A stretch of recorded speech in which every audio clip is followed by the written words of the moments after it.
வணக்கம் நேயர்களே, தெய்வ ஆராதனை என்ற இந்த காணொலி மூலம் உங்களை சந்திப்பதிலே பெருமகிழ்ச்சி அடையும் நான் உங்கள் நண்பன் doctor K.R. Ramesh, Prajapati financial astrologer.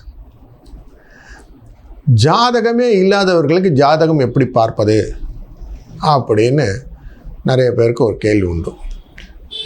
ஜாதகம் இல்லைன்னா என்ன? ஜாதகம் என்பது நம்ம பிறக்கும்போது சூரியன் உடைய கதிர் எங்கே விழுந்ததோ அதை லக்னமாக வைத்து கொண்டு அன்றைக்கு நட்சத்திரம் எங்கெல்லாம் அமைந்திருந்தது, அதனுடைய நட்சத்திரத்தின் பேர் பண்ண சந்திரன் எங்கே இருந்ததுன்னு பார்த்து, கிரகங்கள் எங்கே இருந்ததுன்னு பார்த்து போட்டால் அது பேர் ஜாதகம்னு பேர். ஆனால் என்னுடைய ஜாதகம் நான் பிறந்த போது யாருமே நோட் பண்ணவே இல்லை அப்படின்னு சொல்லிட்டாக்க, ஆனால் இன்று என்னுடைய நிதி என்ன, என்னுடைய நிலைமை என்ன அப்படின்னு தெரிந்து கொள்ள வேண்டும் என்றால் இதற்காக சில மெத்தடெல்லாம் வச்சுருக்கோம். அதில் முக்கியமான மெத்தட் வந்து பிரசன்ன ஜோதிடம் என்ற மெத்தட். அந்த ஜாதகர் வரக்கூடிய நாள், அந்த நாளில் வரக்கூடிய நேரம், அந்த நேரத்தில் இருக்கக்கூடிய கோட்சாரம், இந்த 3 விஷயத்தை வைத்துக்கொண்டு ஒரு சின்ன சார்ட் போட்டோம்னா இந்த சார்ட்டும் அந்த ஜாதகரும் கரெக்டாக ஒத்து போவார்கள். அப்போ பிரசன்ன ஜோதிடம் மூலமாக இவர்களை நம்ம கரெக்டாக கண்டுபிடிச்சிடலாம். இல்லை பிரசன்னத்திலே சில நம்பர்கள் வாங்கிக்கொள்வோம், அதாவது ஹோரா நம்பர்னு சொல்லுவோம். என்னென்ன நம்பர் 243 என்ற நம்பருக்குள்ளார அவர் நம்பர் சொல்லி இந்த நம்பருடைய காம்பினேஷனில் இவருக்கு ஜாதகத்தை ஒரு கால்குலேஷன் போட்டோம்னா இந்த ஜாதகருடைய அந்த கேள்விக்கான பதில் இந்த கட்டத்தில் அமைந்துவிடும். இது ஒரு மெத்தடாக வச்சுப்போம். வெத்தலை ஜோதிடம் அப்படின்னு சொல்லுவாங்க. இவங்களை வெத்தலை வாங்கிட்டு வர சொல்லி வெத்தலையை அடுக்கி அதனுடைய வெத்தலையினுடைய சீர்பாடை பார்த்து இந்த வெத்தலையினுடைய அடிப்படையில் இவர்கள் வந்திருக்கிற இந்த பிரசன்னத்தை கண்டுபிடித்து விடலாம். இப்படியும் ஜோதிட அடிப்படையில் கண்டுபிடிக்க முடியும். ஒன்றுமே வேண்டாம், ராமர் ஜாதகம் அப்படின்னு, ராமர் கட்டம் அப்படின்னு இருக்கும், லக்ஷ்மி கட்டம் அப்படின்லாம் நம்ம பஞ்சாங்கத்தில் இருக்கும். அதை தொட சொல்லிவிட்டு இந்த தொடுதல் மூலியமாக வரக்கூடிய பலன்களை எடுத்து வந்து செய்து விடலாம்.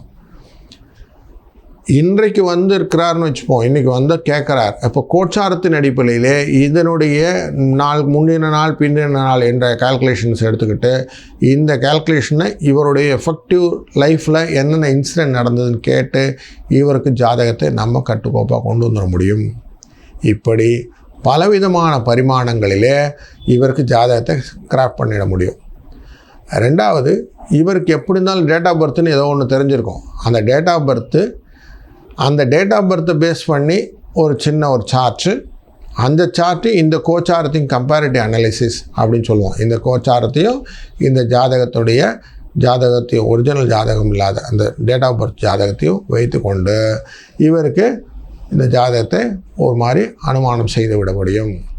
இப்படி பலவிதமாக ஜாதகம் இல்லாதவர்களுக்கும் ஜாதகத்தை கணித்து விட முடியும் என்பதிலே ஐயமில்லை.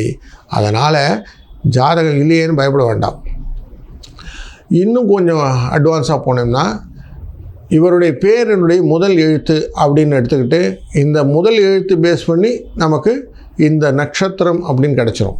அந்த நட்சத்திரத்தின் பேஸ் பண்ணி இவருடைய தாராபலம், சந்திரபலம்லாம் கண்டுபிடிச்சிட்டு அதனுடைய பேஸ் பண்ணி இவங்களுக்கு பலன்களை சொல்ல ஆரம்பிக்கலாம். இப்படி ஒருத்தருக்கும் காயினிங் இருக்குது. அதனால் யாராக இருந்தாலும் பயப்பட வேண்டாம். அவர்களுக்கும் இந்த ஜாதக பலன் என்பது தெரியப்படுத்த விடலாம். இது தீர்மானமாக புரிஞ்சுக்கிட்டிங்கன்னா எல்லாருக்குமே அடுத்து என்ன நடக்கும் என்ற ஒரு க்யூரியாசிட்டி இருக்கும் இல்லையா, அதை ஃபுல்ஃபில் பண்ணுறது இந்த ஜாதக பரிவர்த்தனை மூலம் நடக்கும். அதனால் ஜாதகத்தை பார்த்து நம்ம பலன்களை பிடித்து விடலாம். மற்றும் ஒரு காணொளியில் மீண்டும் சந்திக்கும் வரை வாழ்க வளத்துடன்.